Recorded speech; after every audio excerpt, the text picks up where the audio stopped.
Okay, welcome everyone to the third in our Women's Leadership Development Series hosted by the Ann Welsh McNulty Institute for Women's Leadership and the College of Professional Studies at Villanova University. We are very excited for this third in our webinar and fifth offering in the actual series. And the topic today is personal financial management in a time of crisis. This series was developed in response to a committee led by Mary Alice Morrow and others on our advisory council that felt that given everything that is going on in this year with regards to response to the global pandemic, as well as the renewed efforts around racial justice and civil unrest that we're facing in the country, that there was more need than ever for the opportunity for women in particular to discuss and explore ways to advance their own skills and leadership within their communities, their organizations, and their workplaces. We are very pleased to have this offering be moderated by Joyce Russell, our esteemed Dean of the Villanova School of Business and Professor of Management here. In this role, Dean Russell serves as the Chief Executive, Academic and Fiscal Officer for VSB and represents the school locally and nationally to the university community and to all external constituencies, including the business community. You can probably guess that's why we've asked her to moderate this topic on personal financial management. However, Dean Russell is also a proponent of women's leadership development, both at Villanova, but also in the broader world. And so we're very pleased to have her. She will also introduce the other panelists briefly. However, we will also post in the chat a broader description and bio for each of the panelists if you'd like to explore their experience further. A couple of notes before I turn it over to Dean Russell is that we will ask you to use the Q&A function for today if you have questions for our panelists. The chat should be reserved if you have any technical issues, etc. But we will do 1 hour with our panelists that Dean Russell will ask them questions and have a flowing discussion. And then the last half hour will be our opportunity for you to ask questions of the panelists, and we will be looking at those questions within the Q&A function and prioritizing those for discussion. I will also note that one of our panelists, Christina Larson Kelly, will be hosting a webinar with tools and strategies on personal financial management that's free and available for registration. It will be 2 weeks from today. And so you can find more information about that on the same site that you registered for this webinar. So welcome, and thank you so much for being here on this auspicious day. And I will turn it over to Dean Russell. Thank you so much, Terry, and really appreciate the Ann Welsh McNulty Center Institute at the Villanova University for sponsoring and working with our College for Professional Studies for sponsoring this event. I think this is really important and something that we can all benefit from. I'm going to just briefly introduce our speakers. They have incredible expertise and credentials, so I would encourage you to learn more about them going through their full bios. So Christina Larson Kelly, who has a nursing degree from Villanova University. She has held numerous leadership positions in Boston teaching hospitals. She also has a master's from Boston University. She's a certified financial planning, has a certified financial planning certificate from Northeastern University. She's the founder and president of Larson Financial Planning, and specifically does a lot of work with healthcare professionals. So given her background, she has tremendous expertise in this area, and we're delighted to have you with us, Christina. We have Amanda Lawrence, who is the Vice President of Community Impact at Trident United Way. She has served as Director of Financial Stability. I think that is an incredible title. I really like that title. And she oversees over $8 million community investment portfolio. She has her degree from University of South Carolina. She's done work in sales, marketing, management. She has an MBA from the Citadel. So she has a lot of experience in this area as well. And Meredith Okenquist, who is another grad from Villanova. in human services, also has an MBA from Temple. She is a career transitions coach for experienced professionals, and we assume that's many of you on this call, which we appreciate. Has over 20 plus years of experience in HR and in compensation and in benefits. These are really important topics. And so this entire panel really brings different types of perspectives to this issue, and really important ones that you might have some questions about. So we're really delighted with the panel that we have and the tips that they're going to be able to offer you. And as a reminder, as Dr. Terry Boyer pointed out, following this in 2 weeks, there will be a very practical hands-on workshop that on Wednesday, February 3rd at 12, that you can still sign up for that. So think about those types of questions for that session down the road. As Dr. Boyer mentioned, please feel free to write in any questions during this panel. We're very informal. We'd love to answer those even as we go. So do that through the Q&A chat. So with that, I will just go ahead and get started. So thank you all for being here for the panel. And I guess the first question really is, as leaders, what kinds of things are you typically asked about financial management? And now how have your answers then varied just based on what's been happening, particularly in this last year in terms of the crises that we've been facing? So Christina, can you start us off? Thank you. Thank you. Yes, this has been an interesting year, and I have received a lot of questions from people that I have worked with over the years and new people. The first one that comes to mind that has come most frequently is that during this past year, there was a lot of stock market volatility, and people who had money in, who are currently working and are investing in their company 401k or 403b. The question was, should I decrease the amount of money that I am contributing to my plan, or should I stop it because of the market volatility? And that brings chills up my back because the answer is always no. As a matter of fact, in times of market volatility, it's really the time to increase it. Now, the reason for that is very briefly, money is the only thing that people do not want to buy when it's on sale.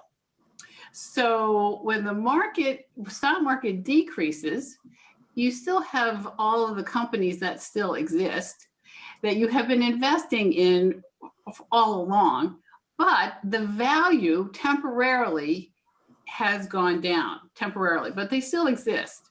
So as you're buying more shares, you're buying those shares at a reduced cost. And then when the market goes back up, you have those shares, and then the value of those shares goes up. So in the time of volatility, that is not the time to decrease or suspend your contributions. So that is something that is always heightened during this kind of turmoil. So that is the big thing. I'm also asked when there are, in times of turmoil like this, when people are concerned about their jobs, can I borrow from my 403b or 401k? And the answer is yes. The Secure Act last year provided an opportunity for people who have a 401k or 403b to borrow from their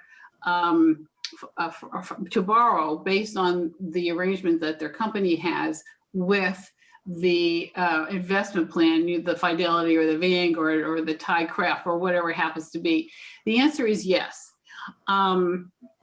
There are certain criteria and parameters that people can borrow from. The money still has to be paid back. So that is a source of money in the event that people absolutely have to access it, but it should not be the first line. So those are basically the two big ones that keep surfacing.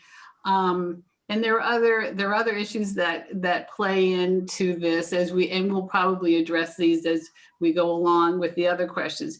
But those are the two biggies that I hear that can definitely impact you if you make the wrong decision. So make the right decision and continue to contribute to your 403B or 401k. Thanks, Christina. And actually, we have a question about that. Is there a penalty to take money out of the 401k or 403b? And because of the Secure Act that was signed last year in response to the pandemic, there is not a penalty.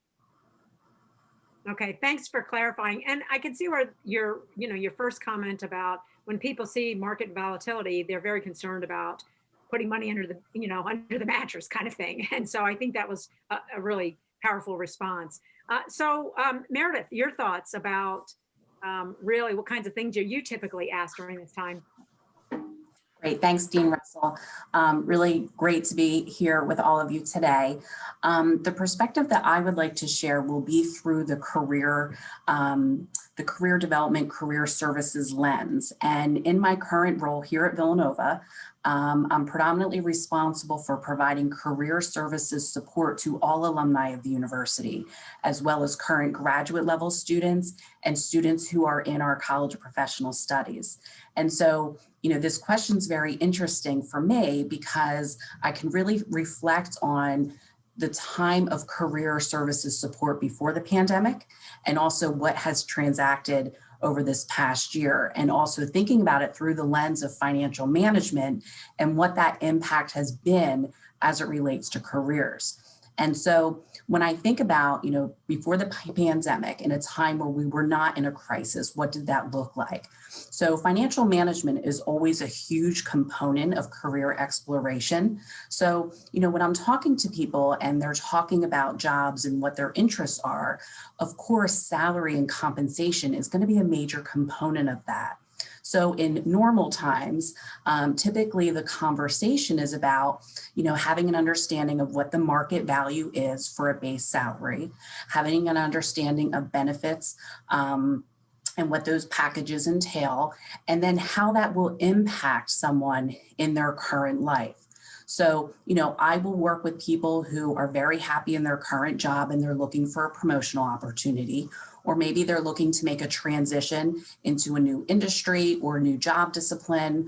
I work with a lot of women who maybe have taken a pause in their career and now they're looking to return to work.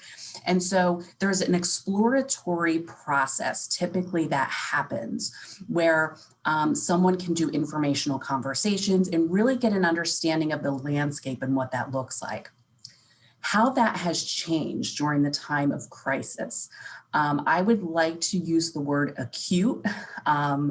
There's more of an acute need at this point for people to make that transition or pivot into a new role. And the unfortunate aspect of that is sometimes you lose the value of that exploratory process because time is not on your side. So, in thinking about the different conversations I have had over this past year and really how that has changed, it's a more transactional experience, unfortunately, when people need to find work. And that finds itself in a situation where maybe someone who has a partner who has lost their job or has gone through a furlough, so there's a reduction of income in the house. We are seeing people going through separations and divorce. So the income portfolio is much different for someone. And so they need to return to work or look for a different job for financial management reasons. And so Chris, in talking about, what you're seeing, it's very complementary to what I'm seeing as well, where people are looking at their whole financial portfolio and what does this look like during this time of crises. And, one other comment with this question, a big focus in my conversations is, we need to really look at the instability of what's happening in the market right now with the job market. And we need to understand what industries are hiring. There are certain industries where we're seeing more freezes in the job hiring process. Certain industries are just across the board also having lower salaries. So it's about really empowering yourself with understanding what's happening in the market, staying up to date with those trends, and really just having an understanding of, this is what it looks like right now, even though, it's a more quickened process for people, unfortunately, in a time of crises. Again, in normal times, there's a lot more time for that research and career exploration. Thanks, Meredith. And I think that also highlights the importance of, for all of our participants. Can you imagine if you all had like a coach like Meredith, an experienced person who could be working with you? So I think that's really important.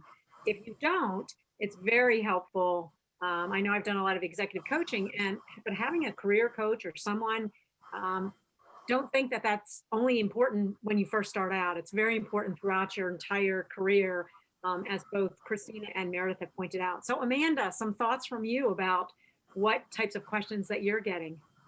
Thank you, Dean Russell, and thank you, Mary Alice, for sponsoring the session today. My perspective that I will be bringing is from our areas of focus at United Way, which are education, financial stability, and health, primarily for individuals in underserved and poor communities, many of them Black and Brown individuals, but certainly during COVID, there are many more people who find themselves in financial crisis.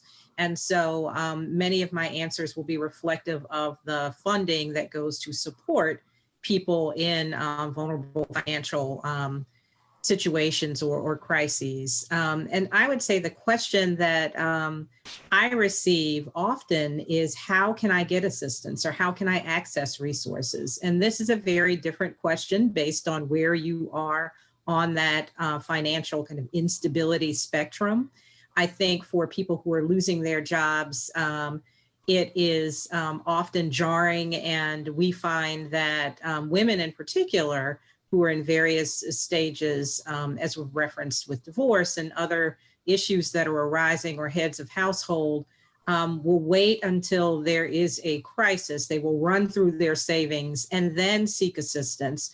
Whereas my advice is always seek that public assistance first, understanding that that is just a stabilization.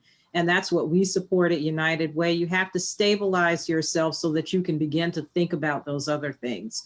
So there are many resources available through government assistance, including supplemental nutrition assistance, formerly known as food stamps, other work support benefits. We don't like to call them governmental benefits, because they are work supports until you can find a job, until you can stabilize yourself.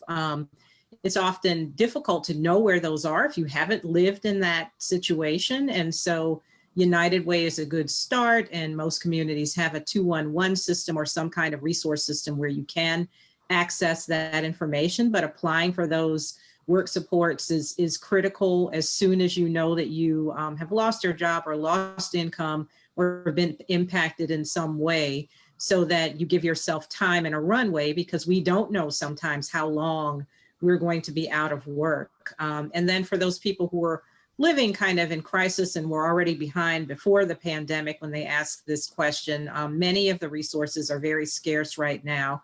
And so helping them to think about prior to this time, which our model at Trident United Way starts with addressing basic needs, then increasing income, increasing savings and skills, and then ultimately gaining and sustaining assets. So helping them to proactively think about what certifications or skill building can they do to prepare themselves for time of crisis, so that Meredith can help them and they are employable when they are looking for a job is often advice that we give or I give when asked the question about assistance.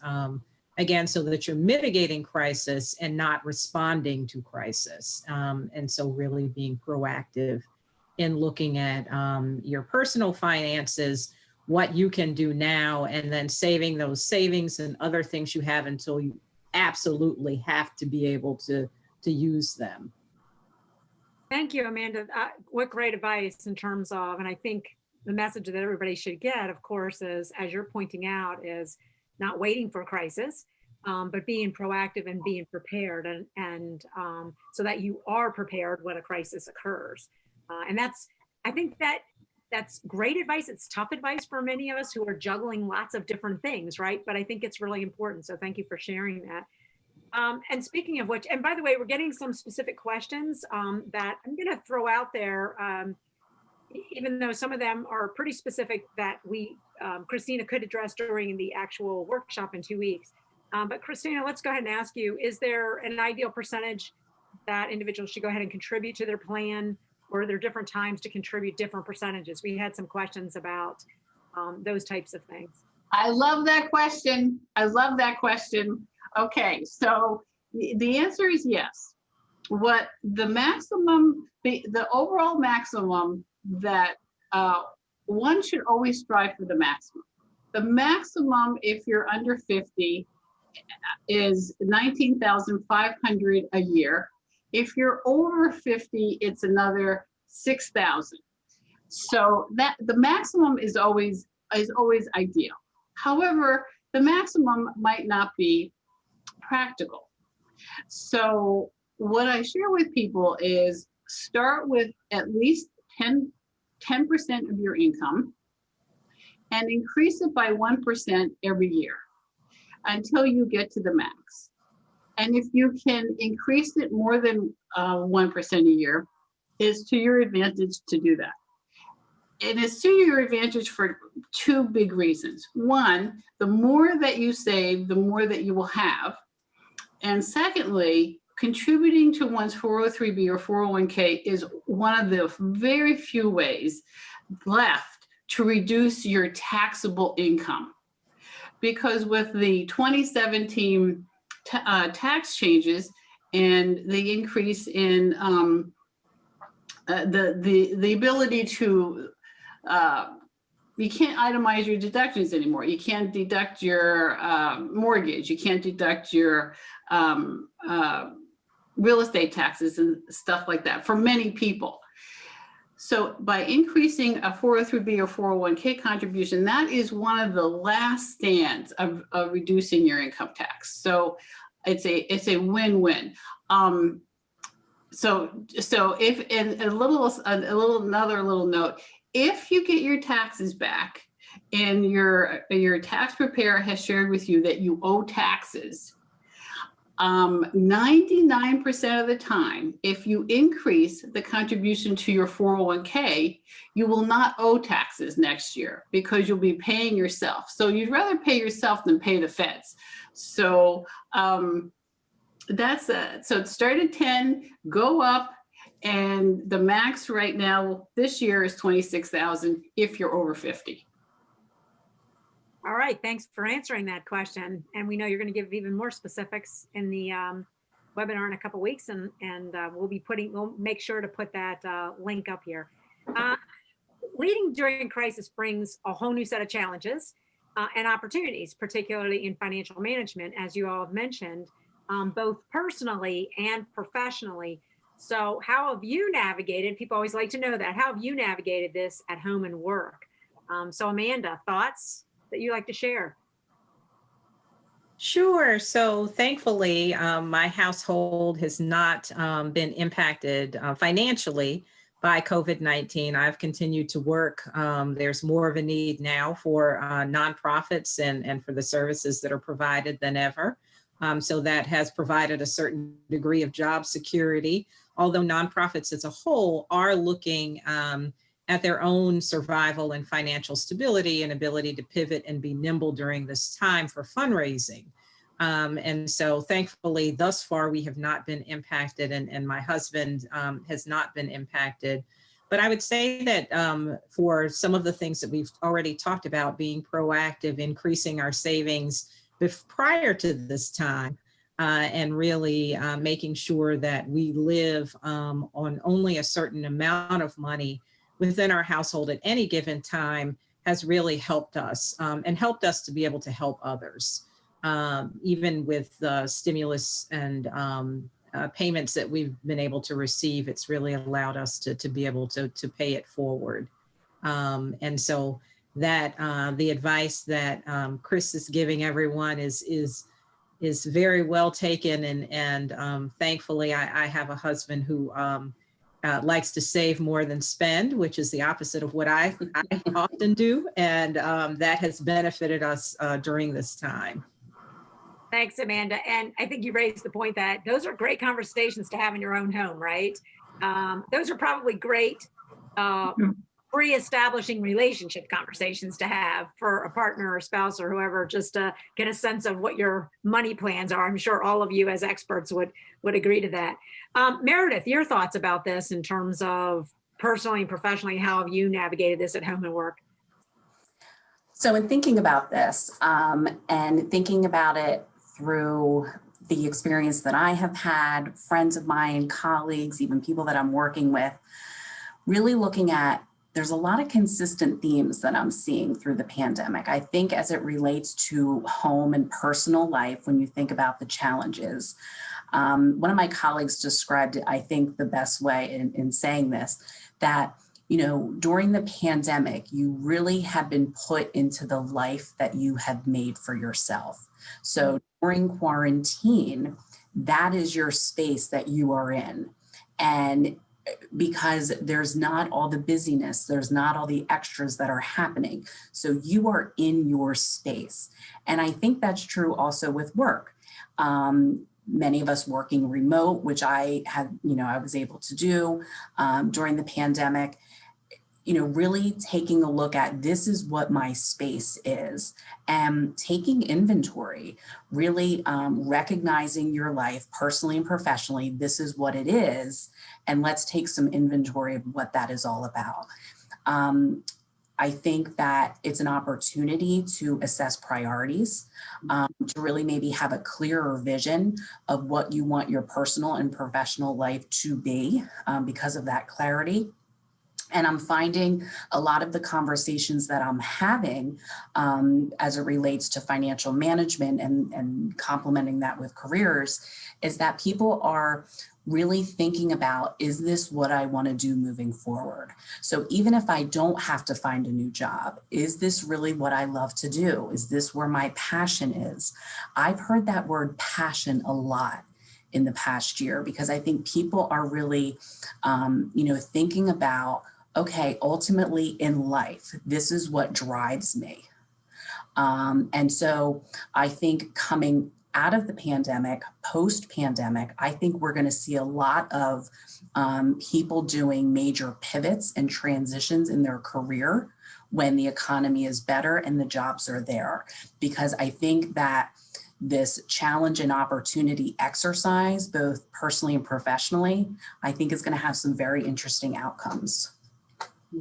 Meredith, what a great point. I know we've certainly seen in academia, people, I think the pandemic was such a surprise, right? That people then started saying, I want to be closer to home. And so you see, I think you're raising a good point about the shift in priorities and saying, wow, can't take things for granted. Do I want to be in this kind of career for the rest of my life? Do I want to make sure that I'm near family if family need me? So it's interesting. I think you're absolutely right. There's going to be a lot of rethinking about what could happen. And so we may see some shifts in terms of what people do. And again, I think that points out the importance of, as you've mentioned, as Amanda's mentioned, about being as proactive as possible and doing some of that thinking during this time. So Christina, your thoughts about how you've navigated at home and work? The responses from Amanda and Meredith have really hit a chord with the conversations that I have with people. And it has financially, personally, as you can imagine, my saving philosophy started when I was 6. So, which is a whole nother story from a lesson from my dad, which I share during the program that I have. But it is a time of reflection, and it is a time of what am I doing, how am I doing it, and what are my stressors now. One of the things of reflection that I share with people is that people spend 50% of their income on 5 major expenses. And it's very important for people to know what those 5 are and how to navigate good choices. And so now that people are trapped wherever they are, at home or, you know, and they have time to reflect and they have time to think, and it's time to talk to either themselves or with their partners, with their families, of how are we going to navigate the future? How are we going to navigate our expenses? How are we going to navigate our careers? What is it that we want? And what is it that we need to do? So it's a good time for reflection and planning. Well, Christina, you can't leave us like that about what the 5 things are. I mean, well, maybe Joyce. There's retirement, cars, homes, children, and then I'm going to leave the last one out as a tease. Okay, that's a tease. Yeah, workshop in 2 weeks. Thanks for doing that. Let me go ahead and throw in one of the questions that we've gotten from the audience from someone who says that they're a state employee in Louisiana. Can they borrow from 401k as a state employee through the Secure Act? Anybody have a response to that? Do you want me to answer that? Sure. If you can, Christina, that'd be great. Okay. All right. So if you're an employee with a government agency, you probably have a pension and you probably have the opportunity to also invest in to your point, a 401k. In that instance, that 401k is yours and you have the opportunity to borrow off of it. It will depend on the contract that your 401k provider has with your employer. So based on the parameters of the Secure Act, the opportunity is out there for you to borrow off of it, but you'll have to talk to your employer about the specifics that they have arranged with the custodian of your 401k plan. So the answer is yes, but you need to check on the specifics with your employer. Okay, thank you for that. So hopefully that addresses that issue. So we know that authentic leaders, and we talk a lot about that, have a personal awareness of the impact of crises and the ability to impact and influence others. So what strategies have you all used to address stress? We know people have experienced a lot of stress over this past year for numerous reasons, but what strategies have you used to address stress in your teams and your colleagues and your families? And how do you use your leadership abilities to be able to help other people? So Meredith, do you want to start with that one? The word that I think of right off the bat is empowerment. So, during this time of crises and people being concerned about their finances and what their portfolios look like, and putting on top of, not only the health crisis, but thinking in addition to that, what does that look like for them in their career, whether they've lost their job, have had a decrease in salary, or they know that a layoff is coming. There's a lot of stress. And so I typically start conversations and discussions from a macro level, one, recognizing the stress, really realizing, again, at a macro level, this is a major crisis. We are in a pandemic, and really understanding the broader impact here. And then bringing it down to a micro level to the individual so that they can recognize and really acknowledge and lean into themselves and the value that they bring to the table as a professional. And so, when you're going through the job seeking process and you have this stress of of finances lingering over you, that I need to get a job and so forth, understanding that, if an employer doesn't move forward with your candidacy, it doesn't mean that you're a bad candidate. Right now the economy is really rough. It's very competitive. A job is posted. When those jobs move forward, there are many candidates. And so, we talk about the value of networking and reaching into those networks and really empowering yourself. And I think that helps from the perspective of helping people put strategies into place to manage their stress. From a financial perspective, it's really taking an inventory of your skill sets. What are your credentials? What is the market value of you? And then aligning that to positions with intention and having that alignment present of, this is also when we talk about the gender wage gap, really taking a look at a position based upon the required credentials of the role from the employer and aligning that to you. And that's where you have balance. But I think, in this time of crises, really recognizing what is out of your control and, calling it out and recognizing it. But no, there are things that are in control, and there are always open doors to find. And you can empower yourself by really understanding the value, the financial market value of you and what you bring to the table, and being able to really showcase that during an interview. You talk about having a career coach, really fine-tuning your interviewing skills, understanding the process of salary negotiations, things like that. Again, empowering you with what you can control. Yeah, great advice. And I think part of what I'm hearing there too is sometimes we're very hard on ourselves, particularly women. And so just understanding that, as you're pointing out, Meredith, you have control over certain things, you don't have control over other things, but just be a little bit easier on yourself, because all of the stress that we have experienced, that alone, just puts so much of a burden on you. So if you could just give yourself a break sometimes, I think that's really pretty important. Just a mental break that it's going to be okay. But great tips. Amanda, your thoughts?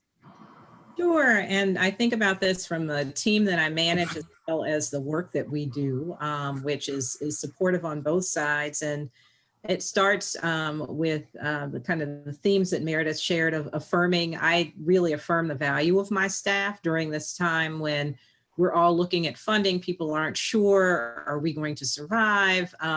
And whether those are real or not concerns, they're always in the back of people's minds. And so I found that many of my team members who are often on the front line feel like they have to do more. And so it's important to me to affirm their value to the team constantly and consistently, and allowing that grace for working while we are at home. I often tell my team, we're not working remotely, because when you work remotely, your children are not at home with you generally.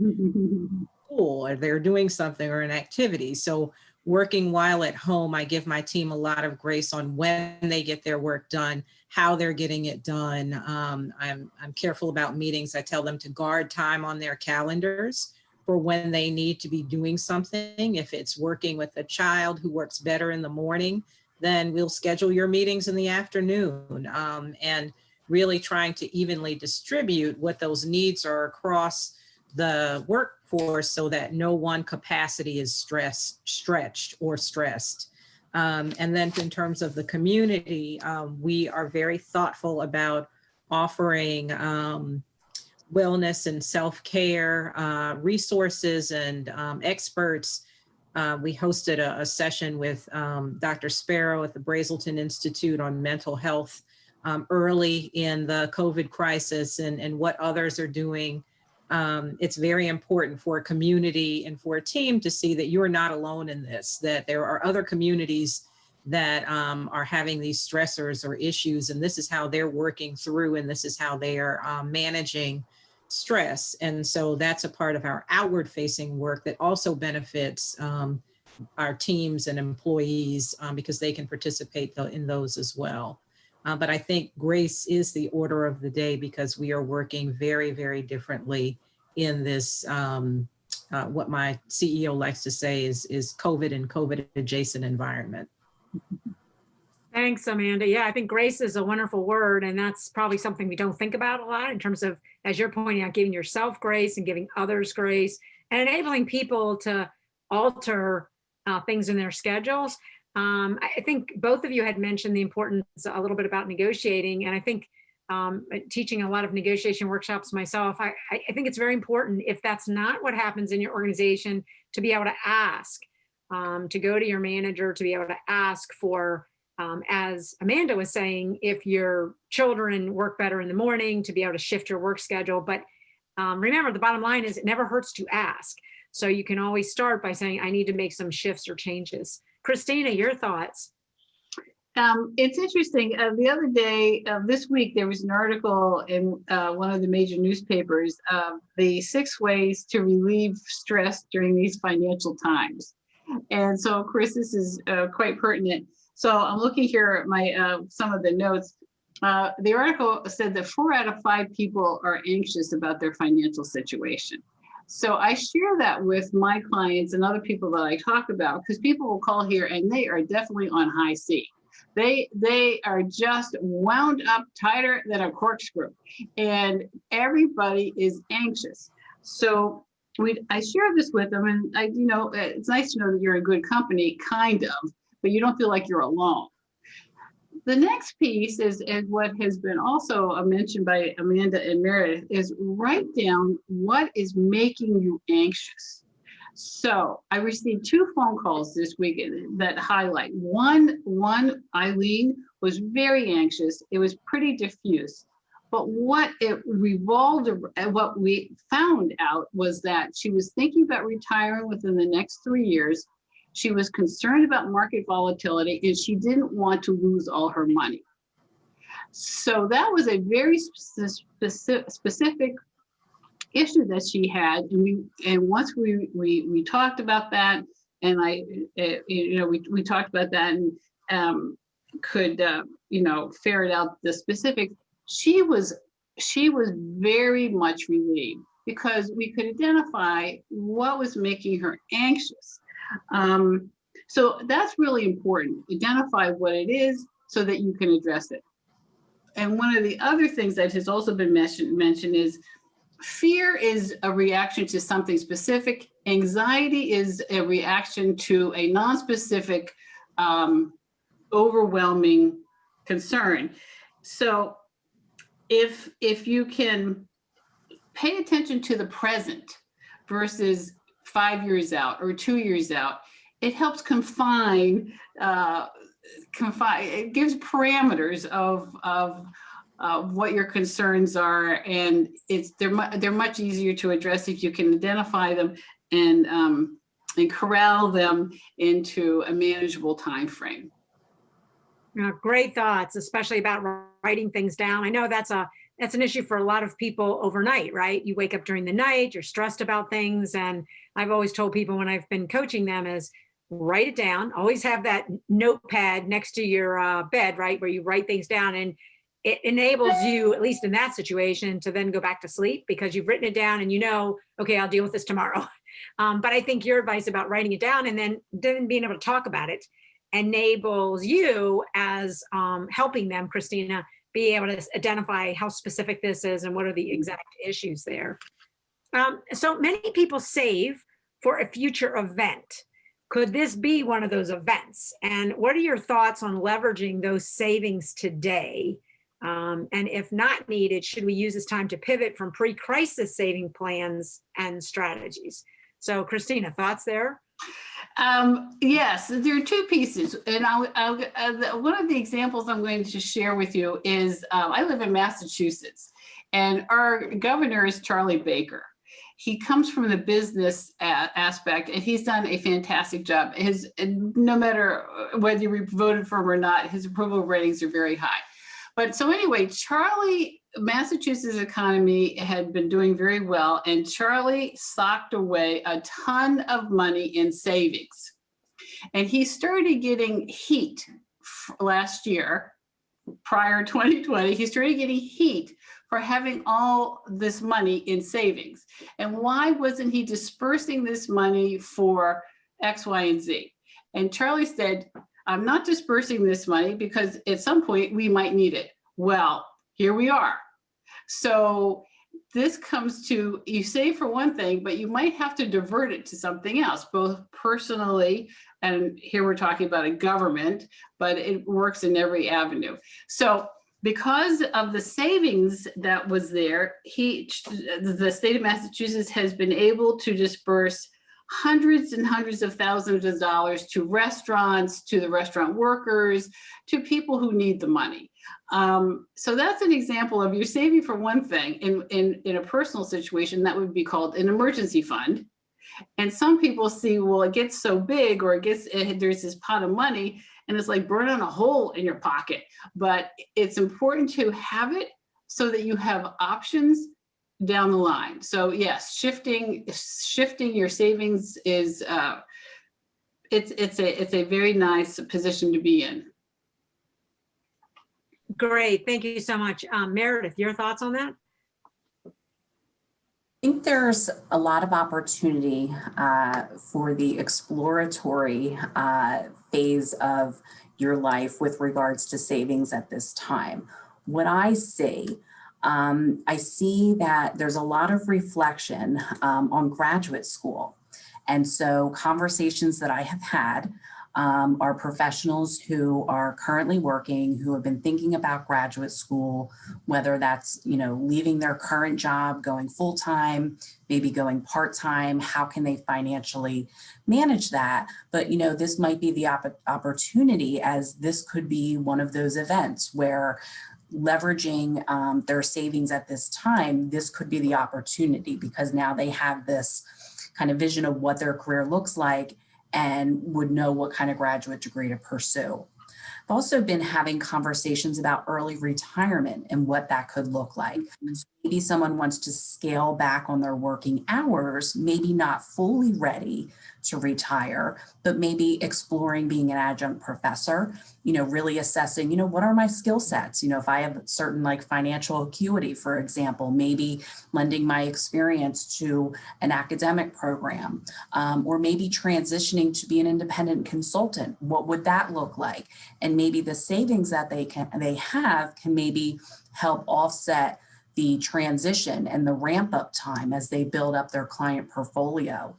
And the last area that I am seeing a lot of exploration is in the new business startup space. So people are reflecting on, okay, I have this career path that I'm on, but I've always had this passion, for example, in microbrewery or something else like that.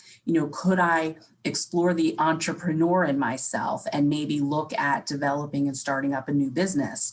So when you think about startup funding, market research, things of that nature, this could be where their savings component can fuel that business. And at this time, maybe they would have the opportunity to devote some time to that situation. So I do see that this could be one of those events. And I do see people really thinking about the savings that they have, maybe reflecting on times during the pandemic that they're really just they're not spending as much money as they had. You think about commuting costs, for example, people who take a train to work, that could be $180 to $200 a month that you're saving. So over, 10 months, people are really looking at the amount of money that they're no longer spending. So I think it is a time to think about that. And if they have the financial resources, graduate school, consulting, small business startup, this could be a really good opportunity in the time. Yeah, great thoughts. I know we certainly have seen more interest in graduate programs. And I think that always happens along with the economy, right? If the economy is struggling, people want to go back to school. And as you're saying, Meredith, sort of retool for themselves and maybe using some of those funds that they're saving to invest in themselves. And I think that's what you're all talking about, the importance of investing in yourself. Amanda, your thoughts about this? Yes, and for much of the population and the funds that our population goes to support, savings, they don't have savings. And so this is always a conversation of how are you able to save when you don't feel like you have enough money to cover your basic expenses. So I think there's tremendous opportunity from a state level, and particularly in South Carolina, where we didn't have someone as forward thinking as in your state, Christina, or have not had leaders who've thought about it in that way.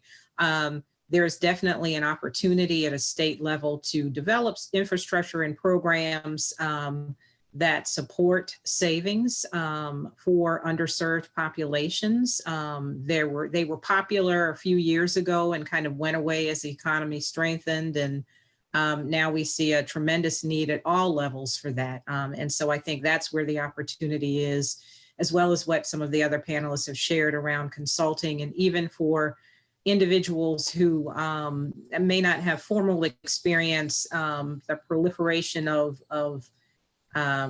websites and email chains like Nextdoor have really grown in this area. And I've seen some very creative ways that people are making things and selling things and offering services that you've never seen before. So it's a way to start small, possibly within your own neighborhood, and see if that can grow into something larger, and access some of those resources in your community to help you grow those ideas, if you don't have that formal kind of structure or education or backing to do something like that. And so I do think the opportunity for supporting savings, we use a statistic that people are $250 from crisis. So even helping them to think about how are you using your tax return refund, because we do free tax preparation. How are you thinking about how you're going to need this money in the next few months? That may not mean putting it in a savings account, but what are your other options so that you're not spending that money, so that you have it available, helps to start that conversation. Yeah, excellent point. In terms of everybody's at a really different stage. And so you have to think about, as you're pointing out, Amanda, where are you and what does this mean for you? I want to take a couple of these questions because we've been talking about saving and some of the strategies that we can do. I think one of the questions is, what are some of the common mistakes or things not to do at this point in time? Anybody want to start with that one? Christina, maybe things that we shouldn't be doing. One person says, should we make sure not to overuse our credit card? Should we only pay the minimum monthly? Any tips on that? Okay, well, credit cards is a good focus. So that is a very excellent question. For people who have credit card debt, there are different philosophies in terms of how to pay them off. People usually have more than one. So here are two rules of thumb. Historically, it has been suggested that pay off the credit card that has the highest interest rate on them, because you will see some of your credit cards will have a 24% interest rate on them. Some of them might have a 16%, maybe some of them have a 10%. So historically, that has been the rule of thumb. Start to pay off aggressively the credit cards that have the highest interest rate, and then pay off just the minimums of all the rest. So that is one rule of thumb. What has been found in personal financial literature is, if let's say you have 5 credit cards, the rule of thumb now is to pay off the smallest credit card completely, so that you have a sense of completion, and you pay off that credit card, and then you go to the next one with the next highest rate and you pay off that one, so that there is a sense of completion. The other way, additional way, is that if you have a credit card with a significant balance and a high credit rate, a high interest rate on it, consider rolling that into a lower interest rate loan or a 0 rate loan for a year to a year and a half period of time, and pay that off aggressively. So those are basically 3 ways to tackle credit cards. And then once they're paid, put them away, cut them up, get rid of them, so that your goal is to have 1 credit card. So that's a really good question. Yeah, Great. I love that one. And I love it every time I go into some place. Well, when I used to, right, pre-COVID, and people would say, oh, do you want to sign up? And I'm like, nope, just going to use this one card. I've been using this one card and don't need to have 20 more cards. Sometimes you learn that lesson the hard way when you're young, right? And you don't know. And so I think this is great advice that you're giving people now. Other thoughts from Amanda or Meredith about other things that people should not be doing at this point in time, or the common mistakes that people make? I would say the one thing is to, when you're thinking about anything as it relates to your career and your professional life, if you're looking to make a transition or a change, to not be too quick on that, to really think it through. And my guidance would be to talk to somebody professionally about it, to get some guidance on, what this looks like for you, instead of just kind of bouncing it off a family member or a friend, someone such as a career coach, to talk about, okay, this is my professional background. This is what I'm currently doing. This is what I'm looking to doing moving forward, to really develop a professional roadmap. And then with that, you can put into place, okay, does graduate school make sense? Looking at the data, learning how to look at the data, which ultimately would be job postings and job descriptions, to see, what are companies looking for with the different things that you want to do, and then aligning that to your current professional brand. Do you need a graduate degree? And if you do, what is the degree that you need? I've done a lot of coaching in the past with graduate degree students, currently and in the past. And, you can see it's very important to make sure that you jump into the correct degree. And, it's also a time of, really building your skill sets, and that word passion again, what's going to really interest you and what do you want to do? So my guidance for this would be not to jump too quickly, and to definitely talk to somebody professionally about what you're looking to do, to maybe get some more insights about what that landscape looks like. Meredith, that's a great thought. Now, for people who don't know how to reach out to career coaches, what would you suggest? Because I get that question a lot of, well, how do I find these individuals? Or for people who, that's not financially viable. So what kind of tips and advice might you give there? Well, there are all sorts of career coaching services. And my advice would first be to reach back to your educational institution. So such as Villanova. Villanova offers career coaching to all alumni, and it's a complimentary free service. And so it's a very, I would say, out in the academic landscape, more and more institutions are realizing the value of alumni career services, and they're incorporating it into their career center planning and their structure. And so I would reach back to whatever institution that you attended and seek out the guidance of, are there alumni career services offered? And then also maybe they could provide some guidance, whatever geographical area you're in or so forth, or your industry or your discipline, if a specialized career coach, would be the best match for you. But I would start with your academic institution. Okay, thank you. Amanda, thoughts that you have? I would just reiterate what I shared earlier, and looking at resources that are available, that are free to you, that are offered through the government and other resources within your community, nonprofits. There are many free services that are available that if you are not living in a crisis or in poverty, many people don't take advantage of, and those income thresholds are high. For instance, our free tax preparation goes up to $90,000 per household, which is high for South Carolina. And if you find yourself in a position where you have lost a job, really accessing those first and learning about them and at least applying for them will help you to be in a better position if you have a prolonged period of not having income. In addition, there are also volunteer and service opportunities that are often available through nonprofits. We, for instance, have an AmeriCorps program, and it's not a job, it is a volunteer opportunity, but it does provide a stipend and benefits.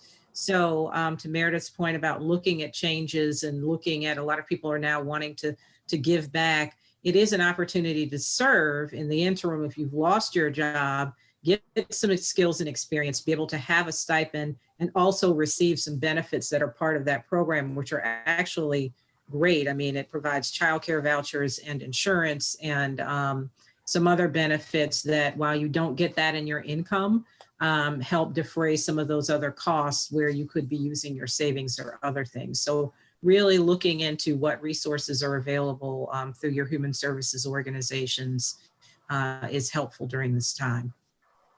Great, thank you so much. We have another specific question about, this is directed to you, Christina, but I'm sure anybody can answer. Can you please briefly summarize the terms of borrowing from the 403K, including the repayment part? Do you want me to answer that? Yeah, sure, if you can. Okay, you can borrow, it depends. See, each employer signs a contract with the custodian, meaning where your money, where your 403B or 401K money is. So let's say Fidelity or Vanguard or whatever. So each employer signs a separate contract. That being said, the Secure Act says that you can borrow money up to $50,000, 50%, maximum of $50,000 from your 401K or 403B but you have to pay it back over 5 years. Okay, thank you for sharing that. And then I have a question about, so it said that, well, people are paying down debt, they're saving more, they're looking for opportunities to help other people. How would you guide others that want to find ways to help others with their time, talent, and or treasure? Any thoughts about that? Meredith, do you want to start? Sure. I think this aligns well with professional branding. So when you think about your time, talent, and treasure, when you think about the brand of yourself professionally, really identifying your value and what that means, I think you really start an opportunity to think about ways that you can give back, maybe to organizations that otherwise could maybe not afford that type of specialty. So for example, volunteering with organizations. So whether it's a startup, a small business, maybe a nonprofit, a board of director role, if you have a certain area of specialty, say, strategic management or marketing or accounting, think about what your skill sets and credentials are. Maybe you could lend that to those types of organizations. There's a bonus there. There's inherent networking opportunities that come out of that. But also, this is a really good way, one, to give back, but two, sometimes when people need to build up their skill sets or their credentials a bit to then qualify for other roles, or maybe branch out into areas that maybe they don't have direct experience in, this is a great way, because all of this, for example, all of this content can go onto your resume. So, again, another great reason to talk with a career coach, because it's about building your brand on your resume, and your volunteer experience. That content can be developed and be just as powerful as a paid professional experience. When you think about board of director roles and what that looks like, and you're lending your financial acuity skills to, the budgets and oversight and guidance, and really, focusing on the strategy or the innovation of an organization, there's a lot of power there. So I think if you're intentional and really identify your time, talent, and treasure through your brand, it really helps you identify ways that you can give back intentionally for networking purposes, as well as credential building, for your profile. That's great. That's a great way to think about giving back. I mean, and obviously you're doing things for others, but there are some benefits to doing that as well. Amanda, Yes. I will quickly add that most United Ways and many human services organizations within your community have volunteer engagement departments or divisions. We certainly do.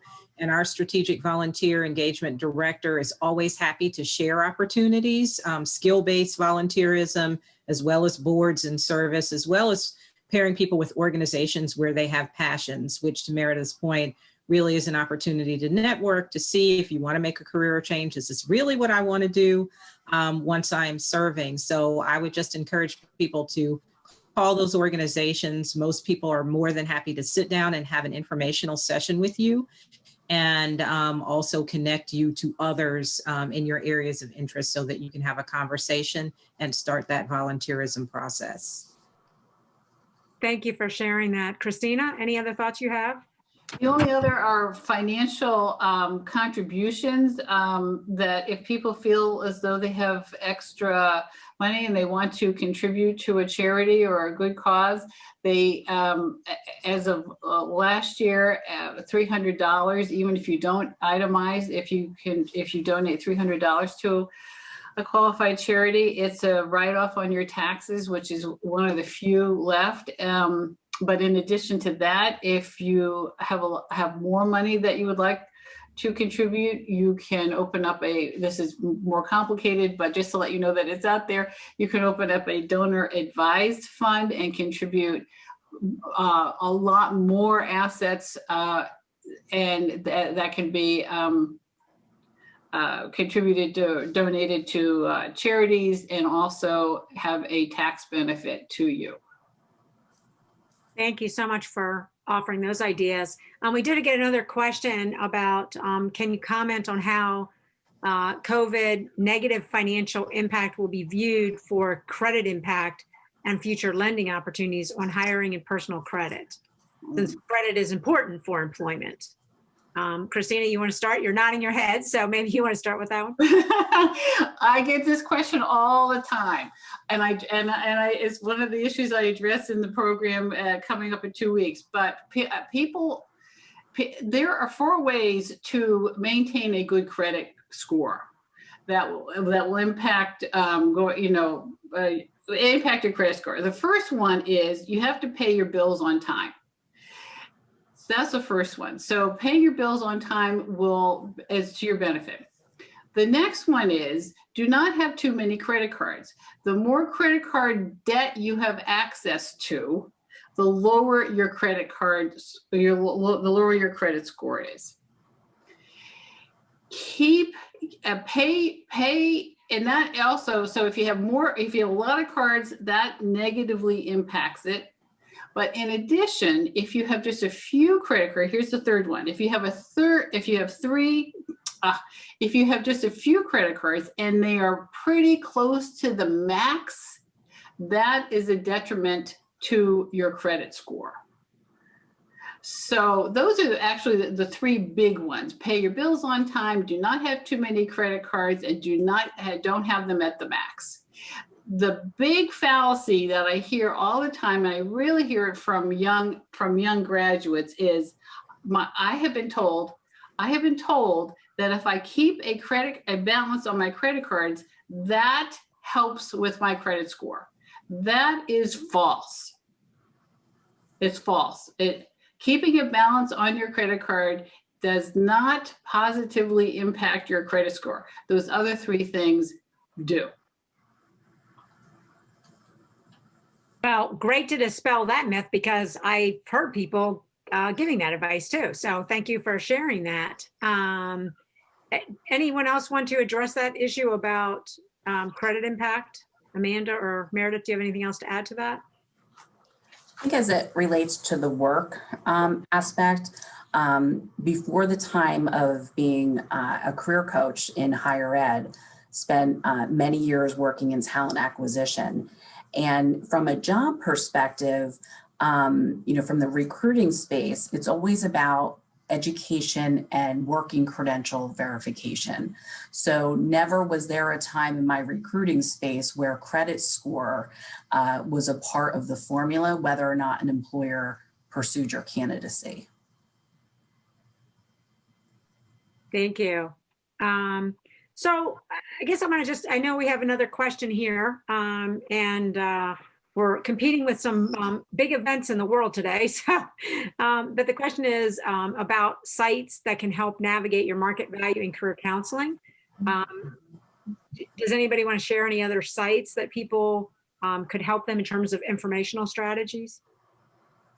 I have two sites that I would share for salary negotiations. It's one of my favorite topics, talking about the market value. I think it's so important that, whatever job that you pursue, to know the market value of the position and also to always know the market value of you. I always challenge people to think of yourself as a job description. When an employer values a job, and this comes from my time, I was a compensation analyst years back. And, when a company decides what they're going to pay for a position, it has nothing to do with the person coming into the role. It's about what are the responsibilities of the position, what are the required credentials, and geographical location are a few of the elements. So in knowing that, there are two sites, salary.com is a good one. And also there's a job search intelligence calculator. So if you write that into a search engine, job search intelligence calculator, I find both of those are really good resources for objective data from the government based on salaries. You don't want to just Google a position because you don't know where that data is coming from. I could go in and put, $1 million salary for a career transitions coach into the computer, and that could be an output that you get through a general search. So you definitely want to seek out a reputable site. They are two that I use. Now, there's always caveats to that. When you think about different industries, you have to be aware that different industries do pay different percentiles. So, pharmaceutical technology industries, for example, typically pay higher in the percentile of any kind of salary data output that you receive. Whereas maybe like education, nonprofit, healthcare traditionally pay a little bit less. But 40 to 60% of companies, I would say 80% of companies pay between the 40th and 60th percentile of any market data output that you'll look at.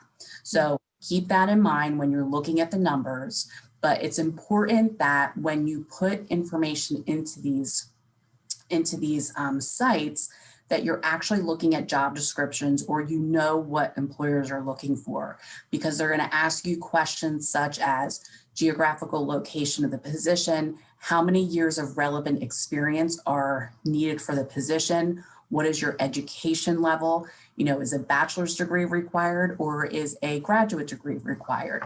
These are the elements that drive salary. So as you can tell, I love this topic, but, I think it's about empowering yourself. And I think, again, talking about the gender gap, I think one thing to note is, what you're currently making in your role has nothing to do with the next position that you move into. So when an employer, where in some places it is illegal for them to ask you, you should never be benchmarked by a future employer by what you're currently making, because it doesn't matter. What you're doing now has nothing to do with what you're going to be paid in the new role. Especially, I work a lot with graduate students. So, maybe now you're getting an MBA or a master's in history. That changes the salary for you. So it does not matter what you're currently making. So they're just some of the tips, but I like those two search engines. Yeah, I agree. I'm doing a number of salary negotiation workshops. We should work on some of those together. It will be fun. I would love that. Those are great sites and they give you really good information. I think, Meredith, the other point about you have to be careful about where you search, because people put that information in. It may or may not be as accurate, but there's a lot of great sites out there for people. Amanda or Christina, any other informational strategies or sites for help that people might be able to get? I mentioned 211, and there is a national 211.org website where you can type in your state or your zip code. There are various levels of information within 211, so and various vetting that takes place, but it will give you a start if there are resources in your community, and you can navigate via the web. So you don't have to talk with a live operator. It does have that option, but you can also navigate yourself. And it provides resources in all of the areas where United Way's focus: education, financial stability, and health. financial stability includes employment. And so it's a great place to start broadly for a number of issues or challenges or resources that you may need for yourself or someone else. Thank you. That's really great information as well. Christina, any other places you think people should be looking?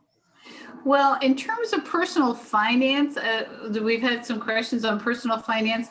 I'm going to hold, I have a couple of favorite books, but I'm going to, there's one called Smart Women Finish Rich. I don't know. Can you see it or not really? Okay. And it's by David Bach, B-A-C-H. It's been on the New York Times bestseller list for ages. And it's very readable. It's simple, and women will inherit and be in control of over 52% of assets within the next 10 years. And women are very capable managers. They're very good at seeking out information. So making them very, very strong investors and very good stewards of money. This book might help with some of the some tips and suggestions to help people get that knowledge. It takes confidence and conviction. And women are superior investors. I can attest to that.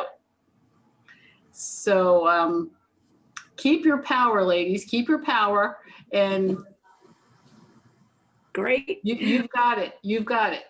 Well, that's great. And these are great sites. I think, you know, in terms of just a starting place, right? And then remember, everything gives you information that helps you with the next piece of information. I think one of the other things is we're all here to help empower other individuals as they're dealing with their own personal finances. And we know that you will also pay it forward to helping other people.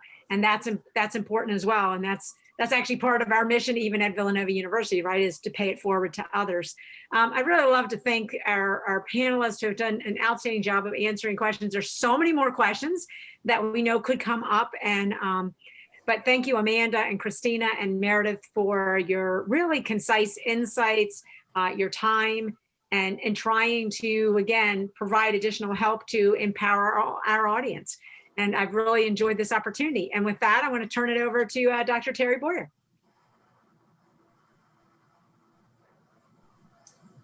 Who is muted. You're muted. Oh man, I did the 2020 was supposed to never happen again. Anyway, so thank you so much, Dean Russell, as well as our panelists, Amanda, Meredith, and Christina. This was excellent. I was really excited to hear all of the tips and strategies that you shared in the short term, but also how you encompassed financial management as more than just how am I saving for retirement, because it very much is connected to our ability to move our own career and leadership development forward. If we don't feel financially secure or stable, or at least are looking towards that, we're not able to move in and achieve our goals with the same freedom that we would be otherwise. So I greatly appreciated all of your perspectives, as well as the input from our audience and participants as well. As you've heard us mention several times, Christina will be leading a workshop in February for this topic with very specific tools and strategies. You can register at the link that was placed in the chat earlier, but it's also on the website for both the Ann Welsh McNulty Institute for Women's Leadership, as well as the College of Professional Studies. So you can access that information from those places.